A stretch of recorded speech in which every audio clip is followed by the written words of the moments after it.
Hi అండి, అందరికీ నమస్కారం. Welcome to Vijaya media. ఇప్పుడే అందిన వార్త. రాష్ట్రాలకు గుడ్ న్యూస్. సుప్రీంకోర్టు సంచలన తీర్పు. లేటెస్ట్ అప్డేట్ రావడం జరిగింది. సో దానికి సంబంధించిన పూర్తి వివరం చెప్పడం కోసం నేను ఈ వీడియో చేస్తున్నాను. వీడియోని పూర్తిగా చూస్తేనే నేను చెప్పే సమాచారం మీకు బాగా అర్థమవుతుంది. అలాగే వీడియో నచ్చితే వీడియోకి లైక్ ఇచ్చి నన్ను సపోర్ట్ చేయండి.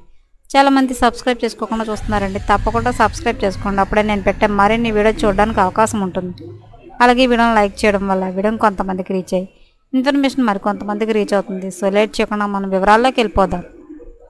దశాబ్దాల పోరాటానికి ఫలితం దక్కింది. ఎట్టకేలకు ఎస్సీ వర్గాల డిమాండ్ ఆచరణ రూపంలోకి వచ్చేందుకు అడుగులు పడుతున్నాయి. ఎస్సీ ఎస్టీలో ఉపవర్గీకరణ సాధ్యమే అన్న అంశంపై విచారణ జరిపిన ధర్మాసనం కీలక తీర్పు వెలువరించింది. వర్గీకరణ సమర్థనీయమని అని పేర్కొంది. రాష్ట్ర ప్రభుత్వాలకు కూడా వర్గీకరణపై అధికారం కల్పిస్తూ ఆదేశాలు ఇచ్చింది.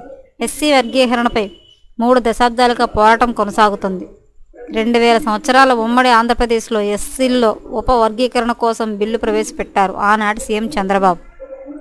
ఈ విషయంపై సుప్రీంకోర్టులో 2004లో వర్గీకరణపై రాష్ట్రాలకు అధికారం లేదంటూ అప్పటి జస్టిస్ చిన్మయ తీర్పు వెలువరించారు. ఆ తర్వాత 2010లో పంజాబ్ ప్రభుత్వం వాల్మీకిలు, మజూబీ సిక్కులకు 50% రిజర్వేషన్ను కల్పించింది. అయితే దీనిని కొట్టివేస్తూ హైకోర్టు తీర్పు ఇవ్వడంతో పంజాబ్ ప్రభుత్వం సుప్రీంకోర్టును కోరింది.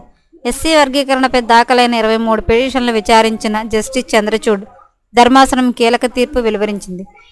7 సభ్యులు ఉన్న ధర్మాసనంలో 6 వర్గీకరణను సమర్థించగా జస్టిస్ బేలా త్రివేది వ్యతిరేకించారు. ఎప్పటికప్పుడు మరిన్ని లేటెస్ట్ అప్డేట్ల కోసం మన ఛానల్ తప్పకుండా సబ్స్క్రైబ్ చేసుకోండి. Thanks for watching.